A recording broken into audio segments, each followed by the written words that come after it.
My wife's brother had no idea I owned the house they lived in. You're a pathetic, lazy, and poor man that depends on his wife for everything. Get out, he shouted. I burst out laughing. Try to make me. He called the police, but when they saw my deed, he had to leave. You know how they say no good deed goes unpunished? Yeah, well, I should have listened to whoever came up with that gem. But here's the thing about being married to someone like Sienna. When she gets that look in her eyes, the one that says her family needs help, you don't really have a choice. Not if you want to keep sleeping in the same bed, anyway. My name's Marcus Quinn, and I'm what most people would call a straightforward guy. 35 years old, methodical as hell, and I've built my whole life around solving problems the right way, with data, patience, and a plan that actually makes sense. While other guys my age are still figuring out whether they want to be grown-ups, I've got my shit together. I run my own IT consulting firm from home, I pay my bills on time, and I don't make promises I can't keep. Maybe that makes me boring, but boring pays the mortgage. Sienna, though, she's the complete opposite of everything I am, and that's exactly why we work. Where I'm quiet and calculated, she's this burst of energy that lights up every room she walks into. She's got this laugh that makes strangers smile, and she remembers everyone's birthday, including the mailman's kids. She works full-time at a marketing firm downtown, comes home with stories that make me laugh until my sides hurt, and somehow still has energy to worry about every single person in her family tree. And man, does she worry about Trevor. Trevor's her younger brother, 28 years old and still trying to find himself, which apparently involves a lot of couch surfing and big talk about business ideas that never quite materialize. He's been unemployed for over a year now, bouncing between friends' places and their mom's basement, always with some excuse about why the last opportunity didn't work out. The interview went great, but they went with someone internal. The startup was perfect, but the funding fell through. You know the type. So when Sienna came to me 3 months ago with that look, the one where she's already decided what needs to happen, but she's trying to make it sound like a suggestion, I knew exactly what was coming. Babe, she said, settling onto the couch next to me while I was reviewing client contracts. Trevor's having a really hard time right now. I didn't look up from my laptop. His roommate's situation fell through, and Mom's place is just, you know how small it is with Dad's medical equipment taking up the living room. I saved the document I was working on, because I could tell this conversation was going to require my full attention. I was thinking. She paused, and I could practically hear the gears turning.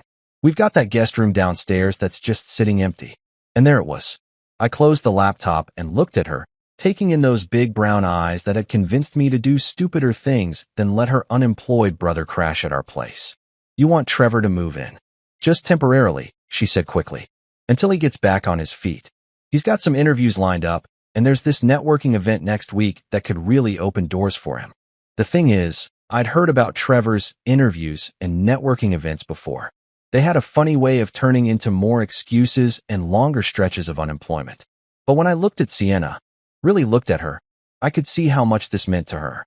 She'd been raised to believe family comes first, no matter what, and her little brother struggling while we had extra space was eating at her. Plus, and I'll be honest about this, it wasn't like we couldn't afford it. The house we lived in, I owned it outright. Bought it 5 years before I even met Sienna, back when I was still a bachelor with more money than sense and a gut feeling that real estate in our neighborhood was about to explode. Turned out I was right. The place had nearly doubled in value since then. It's a nice setup, actually. A duplex with 2 separate entrances, completely self-contained units. Sienna and I live in the top floor, which has been renovated into this open-concept space with huge windows and a kitchen that makes her happy. The bottom floor is smaller but totally functional. 1 bedroom, 1 bath, living area, kitchenette. I've been renting it out to grad students mostly, decent income and minimal hassle. How long is temporarily? I asked. A couple months, max. Just until he saves up enough for a security deposit somewhere else. I rubbed my temples, already knowing what my answer was going to be. And he understands this isn't a free ride. He needs to contribute something. Groceries, utilities, whatever. Sienna's face lit up like I'd just told her Christmas was coming early. Of course, Trevor's not looking for a handout. He just needs a stable place to regroup. Famous last words, right? So that's how Trevor Quinn-in-law ended up moving into our downstairs unit with 2 duffel bags, a gaming setup that probably cost more than most people's cars, and what I would soon learn was a completely warped sense of how the world owed him something. But at the time, watching Sienna hug me like I'd just solved world hunger, I felt pretty good about the decision. I mean, how hard could it be? The guy needed a place to crash, we had the space, and it would make my wife happy. Simple math. Yeah, well, turns out some equations are a lot more complicated than they look on paper. Looking back, I should have seen the red flags from day one. But you know how it is when you're trying to be the good guy. You ignore the little warning bells going off in your head and chalk everything up to adjustment period. That's exactly what I did with Trevor, and man, was that a mistake. My name's Marcus Quinn, and I'm what most people would call a straightforward guy. 35 years old, methodical as hell, and I've built my whole life around solving problems the right way, with data, patience, and a plan that actually makes sense. While other guys my age are still figuring out whether they want to be grown-ups, I've got my shit together. I run my own IT consulting firm from home, I pay my bills on time, and I don't make promises I can't keep. Maybe that makes me boring, but boring pays the mortgage. Sienna, though? She's the complete opposite of everything I am, and that's exactly why we work. Where I'm quiet and calculated, she's this burst of energy that lights up every room she walks into. She's got this laugh that makes strangers smile, and she remembers everyone's birthday, including the mailman's kids. She works full-time at a marketing firm downtown, comes home with stories that make me laugh until my sides hurt, and somehow still has energy to worry about every single person in her family tree. And man, does she worry about Trevor. Trevor's her younger brother, 28 years old and still trying to find himself, which apparently involves a lot of couch surfing and big talk about business ideas that never quite materialize. He's been unemployed for over a year now, bouncing between friends' places and their mom's basement, always with some excuse about why the last opportunity didn't work out. The interview went great, but they went with someone internal. The startup was perfect, but the funding fell through. You know the type. So when Sienna came to me 3 months ago with that look, the one where she's already decided what needs to happen, but she's trying to make it sound like a suggestion, I knew exactly what was coming. "Babe," she said, settling onto the couch next to me while I was reviewing client contracts. "Trevor's having a really hard time right now." I didn't look up from my laptop. His roommate situation fell through, and mom's place is just, you know how small it is with dad's medical equipment taking up the living room.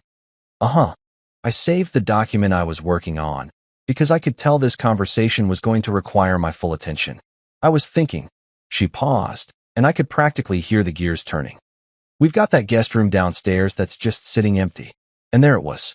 I closed the laptop and looked at her, taking in those big brown eyes that had convinced me to do stupider things than let her unemployed brother crash at our place. "You want Trevor to move in. Just temporarily," she said quickly, "until he gets back on his feet. He's got some interviews lined up, and there's this networking event next week that could really open doors for him." The thing is, I'd heard about Trevor's interviews and networking events before. They had a funny way of turning into more excuses and longer stretches of unemployment. But when I looked at Sienna, really looked at her, I could see how much this meant to her. She'd been raised to believe family comes first, no matter what, and her little brother struggling while we had extra space was eating at her. Plus, and I'll be honest about this, it wasn't like we couldn't afford it. The house we lived in, I owned it outright. Bought it 5 years before I even met Sienna, back when I was still a bachelor with more money than sense and a gut feeling that real estate in our neighborhood was about to explode. Turned out I was right. The place had nearly doubled in value since then. It's a nice setup, actually. A duplex with 2 separate entrances, completely self-contained units. Sienna and I live in the top floor, which has been renovated into this open-concept space with huge windows and a kitchen that makes her happy. The bottom floor is smaller but totally functional. 1 bedroom, 1 bath, living area, kitchenette. I've been renting it out to grad students mostly, decent income and minimal hassle. "How long is temporarily?" I asked. "A couple months, max. Just until he saves up enough for a security deposit somewhere else." I rubbed my temples, already knowing what my answer was going to be. And he understands this isn't a free ride? He needs to contribute something, groceries, utilities, whatever. Sienna's face lit up like I'd just told her Christmas was coming early. Of course, Trevor's not looking for a handout. He just needs a stable place to regroup. Famous last words, right? So that's how Trevor Quinn-in-law ended up moving into our downstairs unit with 2 duffel bags, a gaming setup that probably cost more than most people's cars, and what I would soon learn was a completely warped sense of how the world owed him something. But at the time, watching Sienna hug me like I'd just solved world hunger, I felt pretty good about the decision. I mean, how hard could it be? The guy needed a place to crash, we had the space, and it would make my wife happy. Simple math. Yeah, well, turns out some equations are a lot more complicated than they look on paper. You know that feeling when you're watching a pot of water and you can see the first tiny bubbles starting to form at the bottom? That's exactly what those first few months with Trevor felt like. Everything looked calm on the surface, but underneath, something was definitely heating up. The guy had settled into our place like he owned it, and I mean that literally. By month 2, Trevor had basically transformed the downstairs unit into his personal gaming cave. The place reeked of energy drinks and whatever microwave garbage he'd been living on, and I swear he hadn't opened a window since he moved in. But hey, as long as he kept to his space and didn't cause any real problems, I figured I could deal with the occasional whiff of eau de bachelor pad drifting up through the vents. What really started getting under my skin was the way he'd begun treating the whole property like his personal kingdom. I'd come home from client meetings to find his friends' cars parked in our driveway. Not just 1 or 2, but sometimes 4 or 5 beat-up sedans and pickup trucks taking up every available spot. And these weren't quick visits either. These guys would roll up around noon and still be there when I was trying to go to bed at 11. The first time it happened, I gave Trevor the benefit of the doubt. Maybe he'd forgotten to mention he was having people over. So I went downstairs and knocked on his door, trying to keep things friendly. Hey, Trevor, just wanted to let you know your friends are blocking the driveway. Sienna's going to need to get out for work in the morning. He answered the door holding a controller, barely glancing away from whatever game was blasting on the TV behind him. Oh yeah, my bad. We're just hanging out for a bit. They'll move their cars later. Later turned out to be 2 in the morning, and only after I'd sent him a text threatening to call a tow truck. But that was just the beginning. Pretty soon, Trevor started acting like he was the unofficial host of our entire property. He'd give his buddies tours of the upstairs unit when Sienna and I weren't home. I only found out because our neighbor mentioned seeing a bunch of young guys coming out of our front door while we were at work. When I confronted him about it, he shrugged it off. Relax, man. I was just showing them the layout. It's not like they stole anything. That's not the point, Trevor. This is our private space. You can't just... Our space. He cut me off with this smirk that made my jaw clench. I thought you were all about sharing and helping family out. That's when I started noticing the little power plays. Trevor would crank his music up loud enough that we could hear it upstairs, then act all surprised when I asked him to turn it down. Oh, sorry, bro didn't realize how thin these walls were. He'd use our outdoor grill without asking, leaving it dirty and running the propane tank empty. When I mentioned it, he'd say something like, I figured since we're all family here, we could share resources. The worst part was how he'd position himself as the man of the house whenever his friends were around. I'd be coming back from the grocery store, arms full of bags, and there'd be Trevor holding court on our front porch with 3 or 4 of his unemployed buddies, talking loud and gesturing like he was running some kind of business meeting. Yeah, this is my spot, I heard him tell one guy. My sister hooked me up with this sweet setup. The landlord's pretty chill too. Landlord.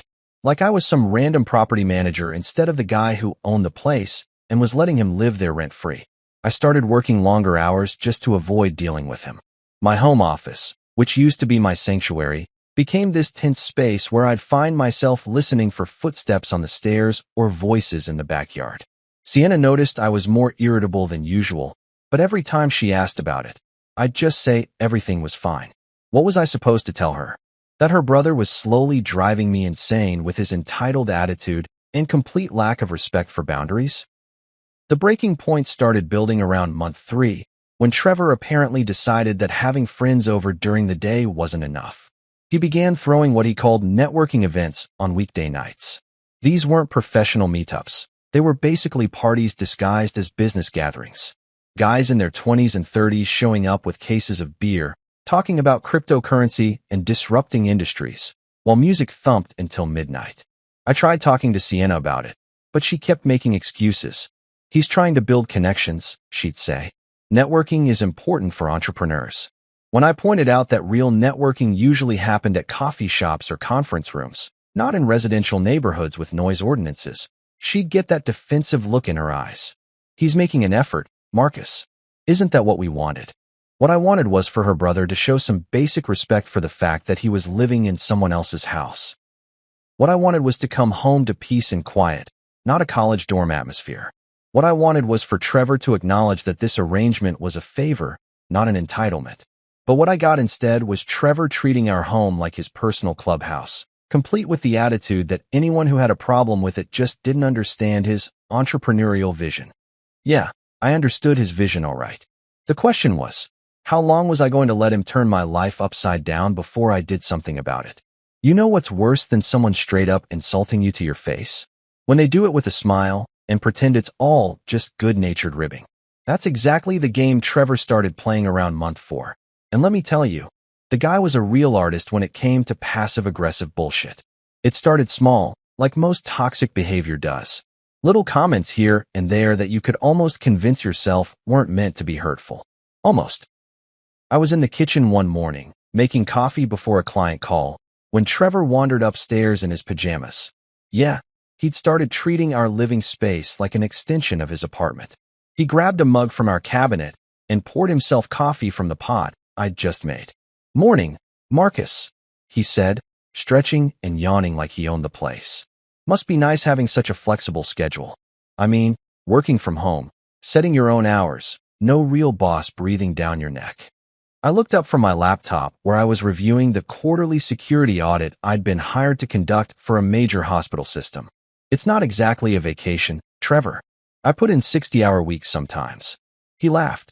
Not a mean laugh, but not a friendly one either. 60 hours of what, though? Sitting in your pajamas answering emails? Come on, man, we both know that's not the same as real work. Real work. Like sitting in your underwear playing Call of Duty for 12 hours straight was some kind of career move. But I bit my tongue, finished my coffee, and went to my office. Sienna was already at her marketing job downtown, pulling actual 60-hour weeks in meetings and presentations, and I wasn't about to start drama over Trevor's ignorant comments about my profession. The jabs got more frequent after that. Trevor had this way of making everything sound like a joke while landing these little cuts that were clearly meant to get under my skin. When his friends were over, which was basically every other day now, he'd really put on a show. "Hey, guys, meet my brother-in-law Marcus," he said one afternoon when I came home to find 4 dudes I'd never seen before raiding our refrigerator. "He's got the dream set up. Works from home, wife pays half the bills, no commute stress. Living the cushy life, right bro?" His buddies laughed, and I forced a smile while my blood pressure spiked. The thing that really got me wasn't just the implication that I was some kind of kept man, it was how wrong he had everything. I owned the house. I paid for the groceries they were eating. I covered the utilities, the insurance, the property taxes, all of it. But somehow Trevor had constructed this fantasy where I was the one getting a free ride. "Yeah, real cushy," I said, grabbing a water bottle and heading back upstairs before I said something I'd regret. But Trevor wasn't done. Over the next few weeks, the comments got bolder and more pointed. He'd make cracks about trophy husbands when Sienna was around, always with this. Then looked directly at me while his friend snickered. The worst part was how he'd frame it all as concern for his sister. "I just worry about Sienna sometimes," he told one of his buddies while I was in earshot, organizing client files at the kitchen table. "She's such a hard worker, you know? Always has been. And now she's supporting this whole household while Marcus does his computer thing from home. I mean, I'm grateful he's letting me crash here, but still, letting him crash here. Like it was my generous decision to allow Sienna's husband to live in his own house."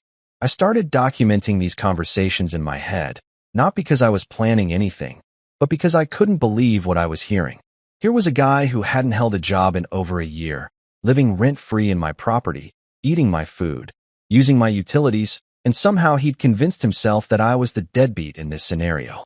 The breaking point came during one of his networking events, which by this point had evolved into straight-up parties that went until 2 in the morning.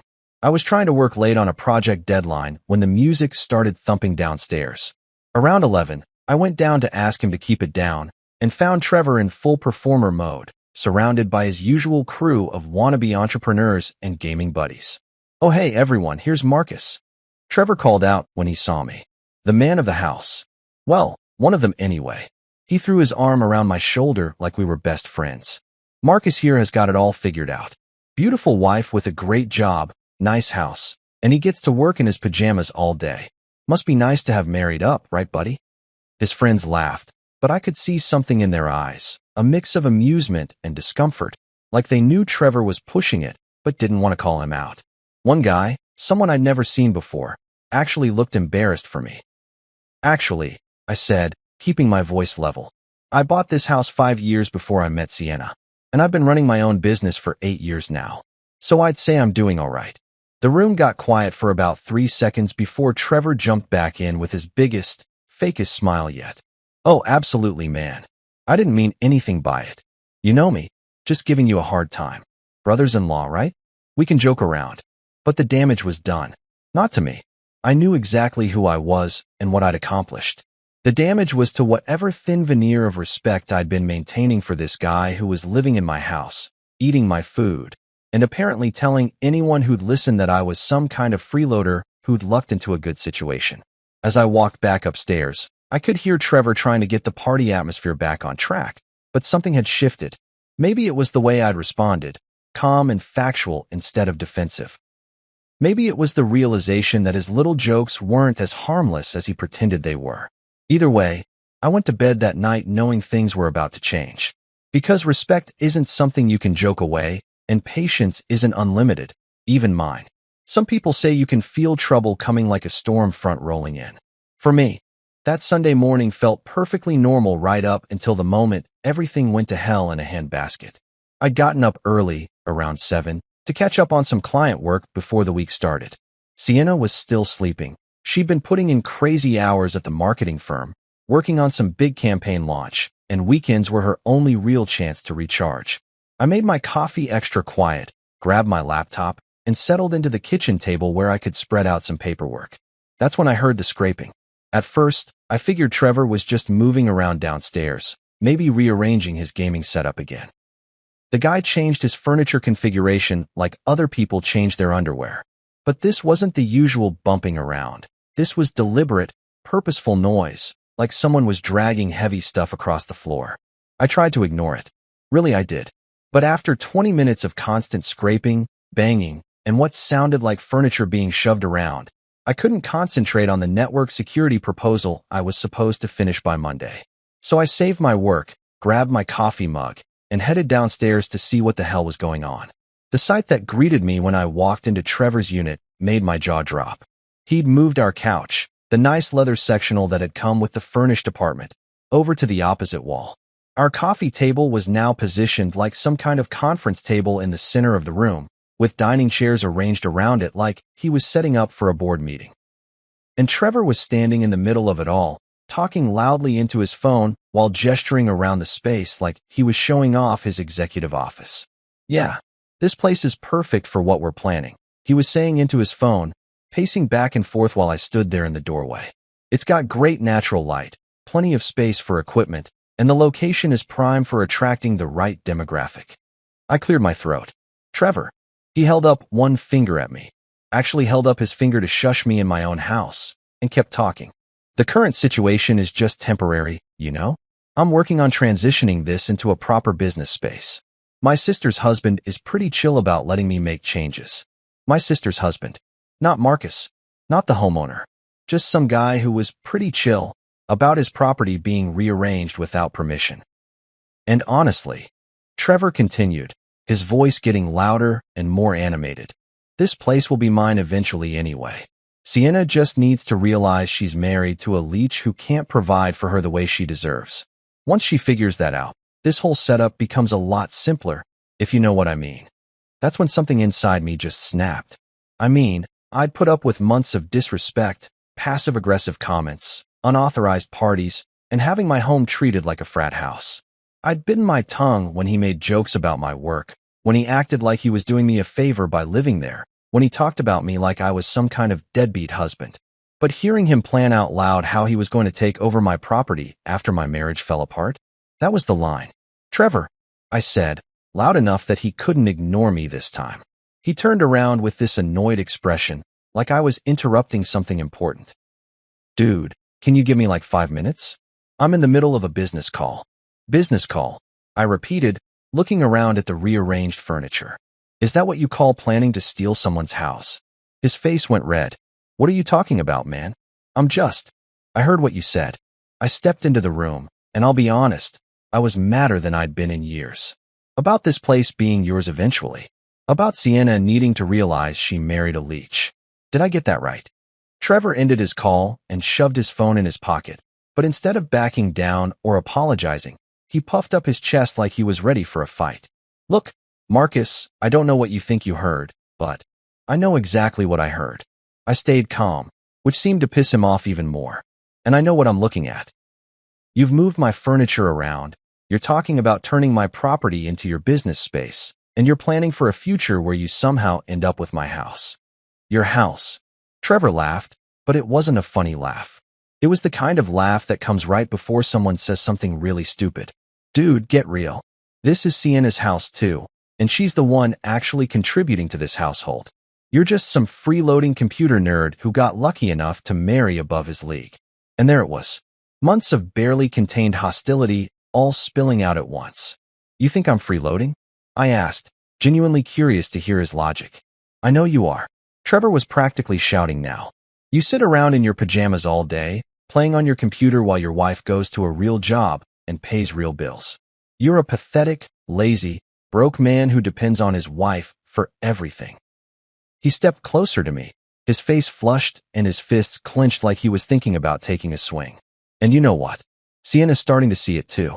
She deserves better than some loser who can't even afford his own place. So yeah, when she finally wises up and kicks your ass to the curb, someone needs to be here to take care of her. Someone needs to be the man of this house. I stared at him for a long moment, taking in his red face, his aggressive posture, his absolute conviction that he was right about everything. And then I did something that clearly wasn't what he expected. I laughed. Not a mean laugh, not an angry laugh, but a genuine, from-the-belly laugh that made Trevor's face go from red to purple. Get out of our house, he screamed, completely losing it now. This isn't your place. You don't belong here. Get out. I wiped tears from my eyes and looked at this 28-year-old man having a complete meltdown in my living room, surrounded by my furniture, screaming at me to get out of my own house. Try to make me, I said quietly. That's when Trevor made the biggest mistake of his life. He pulled out his phone and dialed 911. You know that moment in movies where the bad guy thinks he's got the hero cornered, but the hero's got an ace up his sleeve? Yeah, well, Trevor calling the cops on me in my own house was about to become one of those moments. Except this wasn't Hollywood, and I wasn't about to deliver some cheesy one-liner. I was just going to let the facts speak for themselves. After Trevor dialed 911, he started pacing around the living room like a caged animal, talking loud enough for the dispatcher to hear every word. Yes, I need police at 847 Maple Street. There's a man in my sister's house who's refusing to leave. He's being aggressive and threatening, and I need him removed immediately. I just stood there, sipping my coffee and watching this train wreck unfold. Trevor kept glancing at me like he expected me to panic or run upstairs to pack a bag or something. Instead, I walked calmly to the kitchen drawer where I keep all my important documents. You know, the boring adult stuff that apparently Trevor had never learned to deal with, and pulled out a manila folder. The police are on their way, Trevor announced, like he'd just checkmate me in chess. They're going to remove you from this property, and then we can finally get this situation sorted out properly. Sounds good, I said, flipping through the folder to make sure everything was in order. I'll just wait here. That seemed to throw him off a little. You're not even going to try to explain yourself? Or call Sienna to back up your story? What story? I asked. That I live here? That I own this house? Why would I need to call anyone to back up facts? Trevor's face scrunched up in confusion, but before he could respond, we heard car doors slamming outside. 2 patrol cars had pulled up in front of the house, and I could see 4 officers walking up the front path through the window. Good, Trevor muttered, suddenly looking more confident. Now you'll see what happens when you try to intimidate people in their own homes. I opened the front door before the officers could knock. Good morning, officers. I'm Marcus Quinn. I believe someone called about a disturbance. The lead officer, a woman who looked to be in her 40s with sergeant stripes on her sleeve, stepped forward. I'm Sergeant Martinez. We received a call about a trespassing incident. Are you the homeowner or the complainant? I'm the homeowner, I said calmly. This is my property. Trevor practically jumped in front of me. No, officers, don't listen to him. This is my sister's house, and this man is refusing to leave. His name is Marcus, and he's been living here illegally. I want him removed immediately. Sergeant Martinez looked back and forth between us, clearly trying to figure out what the hell was going on. Okay, let's slow down here. Sir, she said, addressing Trevor. You're saying this is your sister's house? That's right. Sienna Quinn. She lives here with her husband, but he doesn't have any legal right to the property. I'm the one who's supposed to be staying here. I had to bite my lip to keep from laughing. This guy was digging his own grave so fast I was starting to feel bad for him. Almost. And you, sir, Sergeant Martinez turned to me. You're claiming to be the homeowner? I'm not claiming anything, I said, holding up my manila folder. I can prove it. One of the other officers, a younger guy with Hale on his name tag, stepped forward. What kind of proof do you have? I opened the folder and pulled out the first document. Well, here's the deed to the property, filed with the county recorder's office 5 years ago. I handed it to Officer Hale. Marcus Alexander Quinn, sole owner. No joint ownership, no mortgage, bought and paid for in full. Trevor's eyes went wide. That's not possible, Sienna said. Here are the property tax records for the last 5 years. I continued, pulling out more papers. All paid by me, all showing me as the sole owner. Here's the homeowner's insurance policy, also in my name. Here are the utility bills, gas, electric, water, internet, all in my name, all paid by me for the last 5 years. Officer Hale was flipping through the documents, his eyebrows getting higher with each page. These all look legitimate, he told Sergeant Martinez. Property deed, tax records, insurance documents, all showing Marcus Quinn as the owner. But that can't be right. Trevor was starting to sound desperate now. Sienna told me this was their house. She said they lived here together. We do live here together, I said patiently. She's my wife. But I owned this house before we got married, and I never changed the title. Which, by the way, is completely legal and pretty common. Sergeant Martinez studied the deed more carefully. Mr. Quinn, this document shows you purchased this property in 2020. When did you get married? 2 years ago, I said. 2023. And sir, she turned to Trevor, when did you move into this property? Trevor was looking around frantically, like he was hoping someone would jump out and tell him this was all a prank. 4 months ago, but Sienna invited me. She said I could stay here, in the downstairs unit, I clarified, which I was renting out before Trevor needed a place to stay. I allowed him to live there rent-free as a favor to my wife. Officer Hale handed the documents back to me. So let me get this straight. You own the house, you live here with your wife, and you've been letting her brother stay in the downstairs unit. That's correct. And you, he looked at Trevor, called 911 to report the homeowner as a trespasser in his own house. The color drained from Trevor's face as the reality of the situation finally started to sink in. I didn't know. Sienna never told me. Told you what? Sergeant Martinez asked. That her husband owned the house they live in. She always said our house when she talked about it. Trevor said weakly. I thought they were renting together, or maybe she owned it, or, I don't know, I just never thought. You never thought to ask, I said quietly. You just assumed. Sergeant Martinez closed her notepad and looked at me with something that might have been sympathy. Mr. Quinn, do you want this man removed from your property? I glanced at Trevor, who was now slumped against the wall looking like someone had just told him Santa Claus wasn't real. For months of his arrogance, his disrespect, his parties, his plans to take over my house, all of it based on a completely false understanding of who owned what. Yes, I said simply. I'd like him to leave. She turned to Trevor. Sir, you have 30 minutes to gather your personal belongings and vacate the premises. If you're not gone by then, you'll be arrested for trespassing. Trevor just stared at her, his mouth opening and closing like a fish out of water. 30 minutes? But all my stuff, my gaming setup. 30 minutes, she repeated firmly. I'd suggest you start packing. Watching a grown man's entire reality crumble in real time is something I wouldn't wish on anyone, but I'll be damned if Trevor didn't deserve every second of what happened next. After Sergeant Martinez gave him the 30-minute ultimatum, Trevor just stood there staring at the officers like he was waiting for someone to tell him this was all a misunderstanding. When nobody did, when the reality finally sank in that he'd just called the cops on the actual homeowner of the property he'd been living in rent-free, something inside him seemed to break. "This is bullshit," he exploded, his voice cracking like a teenager's. "You cops don't know what you're talking about. Those documents could be fake. Anyone can print up some papers and claim they own a house." Officer Hale, who'd been pretty patient up to this point, took a step forward. "Sir, these are official county records with raised seals and filing numbers. Would you like us to call the recorder's office to verify them?" "Yes," Trevor shouted. "Call them. Call everyone. Because this is insane. Sienna would never let me live somewhere that wasn't hers. She wouldn't do that to me." I felt a pang of something, not quite sympathy, but maybe pity, watching him fall apart. The guy had built his entire understanding of his living situation on assumptions, and now those assumptions were being stripped away layer by layer.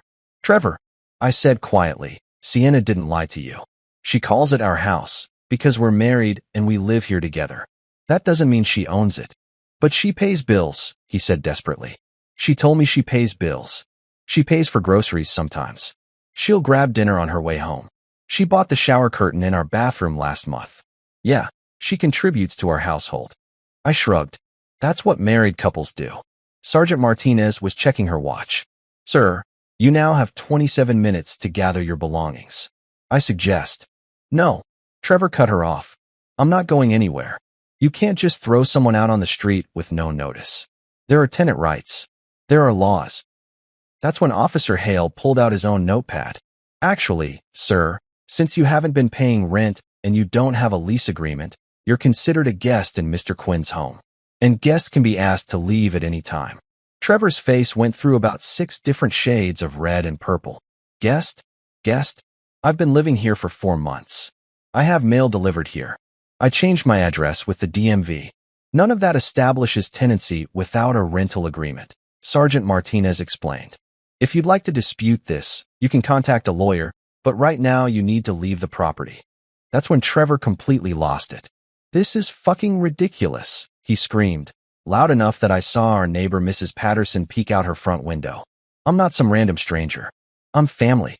Sienna invited me here. She wanted me to stay. And now her asshole husband is throwing me out because he's jealous that I see right." The officers exchanged glances, and I could tell their patience was wearing thin. People who scream at cops generally don't have a good day, and Trevor was well on his way to making this situation much worse for himself. "Sir," Officer Hale said firmly, "you need to calm down and start packing your belongings." "I'm not calming down, and I'm not packing shit. This guy," he pointed at me with a shaking finger, "has been lying to everyone about who he is and what he owns. He's been pretending to be some successful businessman when he's really just a freeloading piece of shit who married my sister for her money." I couldn't help myself. I actually laughed out loud. "Trevor, your sister works at a marketing firm. She makes decent money, but she's not exactly Oprah Winfrey." "She makes more than you," he shot back. "Maybe," I said with a shrug. "I honestly don't know.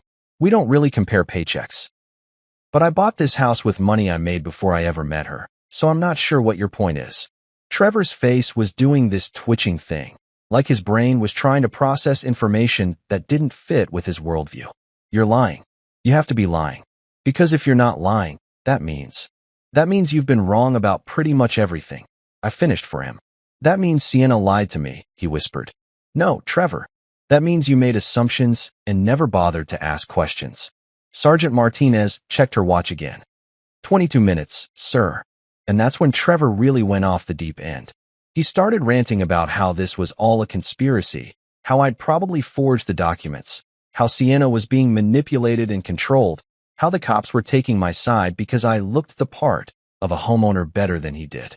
It was like watching someone have a complete mental breakdown in real time. "You think you're so smart," he snarled at me. "You think you've got everyone fooled with your quiet little act and your fancy paperwork. But I know what you really are. You're a parasite. You're a leech. And when Sienna finds out what kind of man she really married, when she sees how you treated her brother, she's going to leave your ass so fast it'll make your head spin. I looked at him, really looked at him, standing there in my living room, surrounded by my furniture, screaming threats at me while police officers waited to escort him off my property. And I felt something I hadn't expected, genuine sadness. Not for myself, but for him. Trevor, I said quietly, I hope you figure out what you want to do with your life. But you can't do it here anymore. He stared at me for a long moment, and I could see the exact second when the fight went out of him. His shoulders sagged, his face crumpled, and suddenly he looked less like an angry young man and more like a scared kid who'd just realized he was completely alone.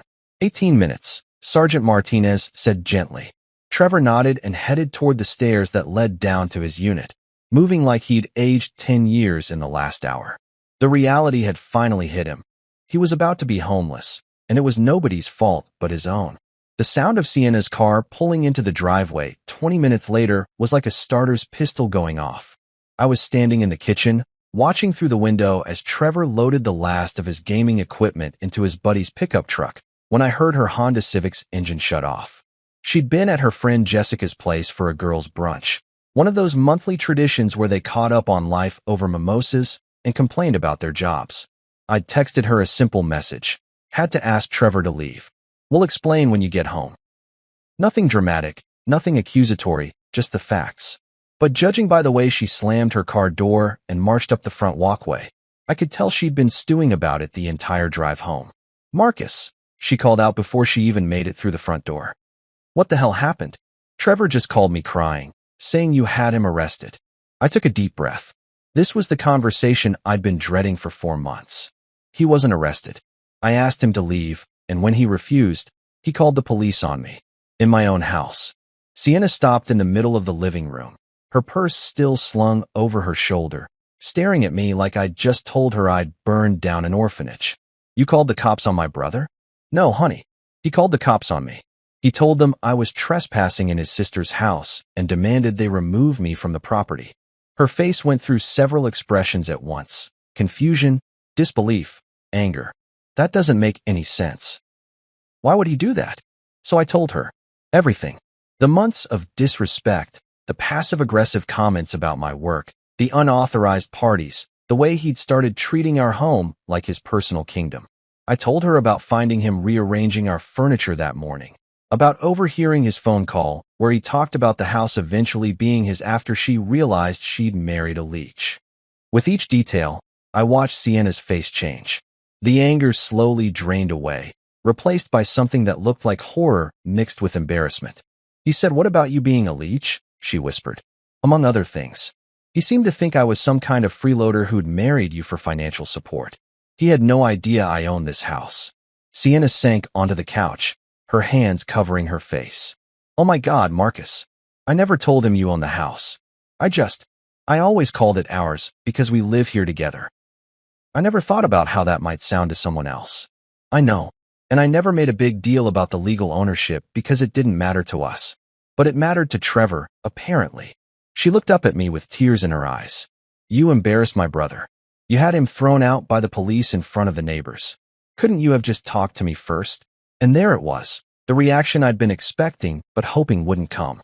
Even after everything I'd just told her, even knowing what Trevor had said and done, her first instinct was still to protect him. Sienna, I tried talking to you about his behavior for months. Every time I brought up the parties, the noise, the way he was treating our home, you made excuses for him. You said he was trying, that he was networking, that he just needed time to find his path. But calling the police. I didn't call the police. The words came out louder than I'd intended, and Sienna flinched. I took a breath and lowered my voice. He called them. On me. In my own house. After telling his friend on the phone that this place would be his once you realized you'd married a loser. We stared at each other across the living room, and I could see her trying to process everything. The woman I'd married was smart, logical, fair-minded, but she was also fiercely loyal to her family, sometimes to a fault. I didn't know, she said finally. I didn't know he felt that way about you. I didn't know he thought. I never meant for any of this to happen. I know you didn't. But it did happen. And we need to figure out how we're going to move forward from here. The next morning, I woke up to an empty house. Sienna had left early for work without saying goodbye, something she hadn't done since our second date 3 years ago. Her coffee mug was in the sink, rinsed but not put away, and there was a note on the counter.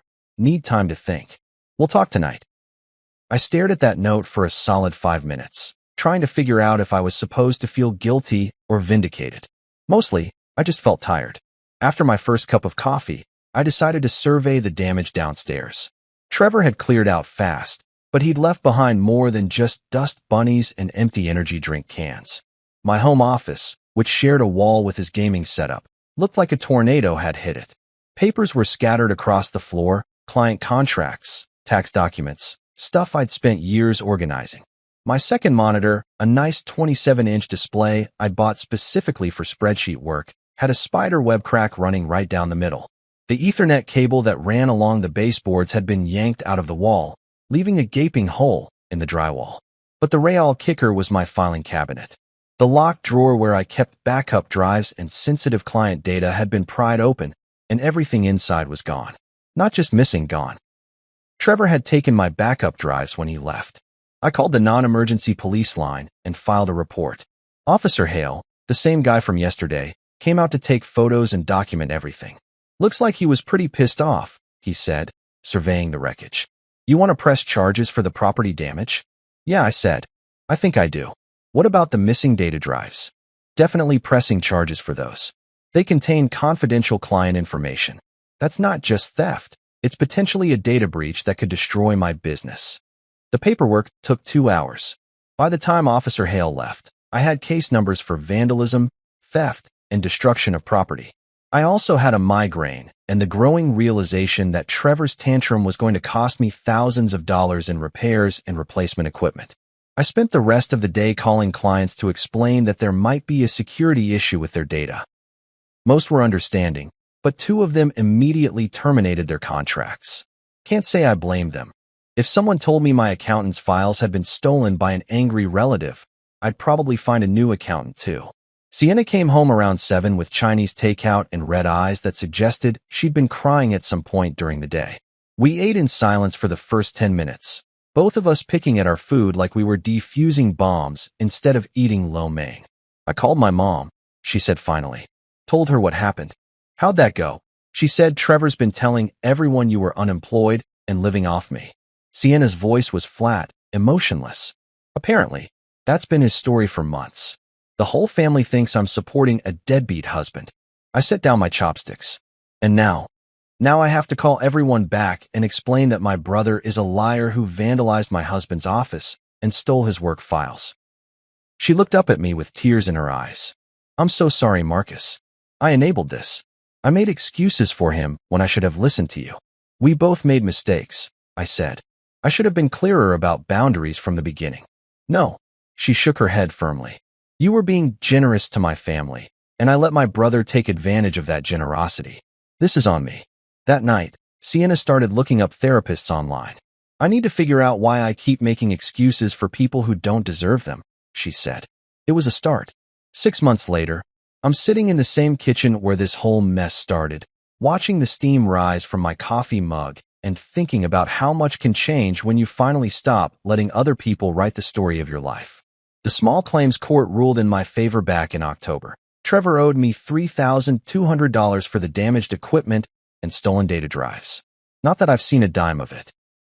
Last I heard from Sienna's mom, he'd moved to Phoenix and was starting fresh with some new get-rich-quick scheme involving cryptocurrency and social media marketing. Some people never learn, but that's not my problem anymore. The downstairs unit is rented again, but this time to a graduate student named Amy who studies marine biology at the university. She's quiet, pays her rent on time, and her biggest social gathering so far has been a study group of 4 people who stayed until the radical hour of 9 p.m. After Trevor, living with Amy feels like a goddamn vacation. I converted part of the basement into a proper home office, soundproofed walls, dedicated electrical circuits, and a security system that would make Fort Knox jealous. My client base is actually bigger now than it was before the Trevor disaster. Turns out, when you handle a data breach incident with complete transparency and professionalism, people notice. Word spread that I was the kind of IT consultant who took security seriously, even when it meant eating some short-term losses. Go figure. But the real change happened upstairs, in the relationship between Sienna and me. Those first few weeks after Trevor left were rough as hell. Sienna felt guilty about not seeing her brother's behavior for what it was, and I felt like an asshole for letting the situation get so bad before I put my foot down. We had some fights, real fights, not the polite disagreements we'd had before. She accused me of never really trying to get along with Trevor. I pointed out that I'd been trying for 4 months while he systematically disrespected me and our home. The turning point came during one of our therapy sessions. Yeah, we went to couples counseling. Sienna had started seeing Dr. Rodriguez individually to work on her tendency to enable family members, and after a month, she asked if I'd come to a joint session. I need to understand why you never told me how bad things were getting, Dr. Rodriguez said to me during our 3rd session together. Sienna says you rarely complained directly about Trevor's behavior. I thought about it for a long time before answering. I guess I thought if I could just be patient enough, the situation would resolve itself. I didn't want to put Sienna in a position where she had to choose between her husband and her brother. But by not communicating your boundaries clearly, Dr. Rodriguez said, you created a situation where the choice became inevitable. She was right. I'd been so focused on being the understanding husband that I'd let Trevor walk all over both of us. And Sienna had been so focused on protecting her brother that she'd missed the signs that he was taking advantage of her generosity. We both handled it wrong, Sienna said during that session. But Marcus, you own this house. You've been supporting both of us financially, and I never even acknowledged that. I let Trevor think we were equals in this situation when we weren't. That was the conversation that changed everything. Not because we figured out who was right or wrong, but because we finally started being honest about what we each brought to the relationship and what we expected from each other. Sienna started paying half the mortgage, not because I asked her to, but because she wanted to contribute equally to something that was clearly going to be our long-term home. We opened a joint account for household expenses and started having monthly budget meetings. Boring as hell, but incredibly clarifying about our priorities and goals. More importantly, we established ground rules about family. Future house guests would have clear expectations, written agreements, and defined end dates. No more open-ended, temporary arrangements. No more assumptions about who pays for what or who makes decisions about our home. Trevor tried to contact Sienna a few times over the winter. Apologetic texts that started with, "I've been thinking about what happened," and ended with requests for money or a place to stay. She didn't respond to any of them. He needs to figure out his own life, she told me after deleting the 5th message without reading it all the way through. I can't keep rescuing someone who doesn't want to be rescued. That might sound cold, but it wasn't. It was just realistic. Trevor was almost 30 years old, and every time his family bailed him out of a jam, they were teaching him that his actions didn't have real consequences. Sometimes the most loving thing you can do for someone is let them fail. These days, our Sunday mornings are peaceful again. Sienna makes pancakes while I read the news on my tablet. We talk about work, about the vacation we're planning for next year, about whether we want to renovate the kitchen or save up for a new car first. Normal couple stuff that feels impossibly luxurious after months of walking on eggshells around her volatile brother. Amy from downstairs occasionally joins us for Sunday dinner, which has become a tradition again. She's smart, funny, and respectful, everything a tenant should be. Last week, she brought homemade bread and helped Sienna fix the garbage disposal that had been acting up. It's amazing how much more pleasant it is to share your home with someone who appreciates being there. I still keep that manila folder of property documents in the kitchen drawer. Not because I'm expecting another challenge to my ownership, but because it reminds me of something important. Sometimes the truth doesn't need to be shouted to be powerful. Sometimes you just need to wait patiently until the right moment to let facts speak for themselves. Trevor thought he could intimidate me, outlast me, or manipulate the situation until reality bent to match his delusions. But reality doesn't work that way. Houses belong to the people whose names are on the deeds. Respect belongs to the people who earn it. And peace belongs to the people who are willing to defend it, even when that defense requires difficult conversations and uncomfortable choices. I sip my coffee and watch Sienna reading a book in the living room, her feet tucked under her on the couch we bought together last month. The morning light streams through the windows of the house I own, in the neighborhood where I've built a life, surrounded by the quiet satisfaction that comes from knowing exactly where you stand. Some guys need to prove their worth by making noise, demanding attention, or picking fights they can't win. Me? I'm perfectly content being the kind of man who owns his home, pays his bills, treats people with respect, and doesn't need to announce any of it to the world. Because when you've got your life together, really together, the proof is in how you live, not in what you say about it. And that's a truth that speaks for itself.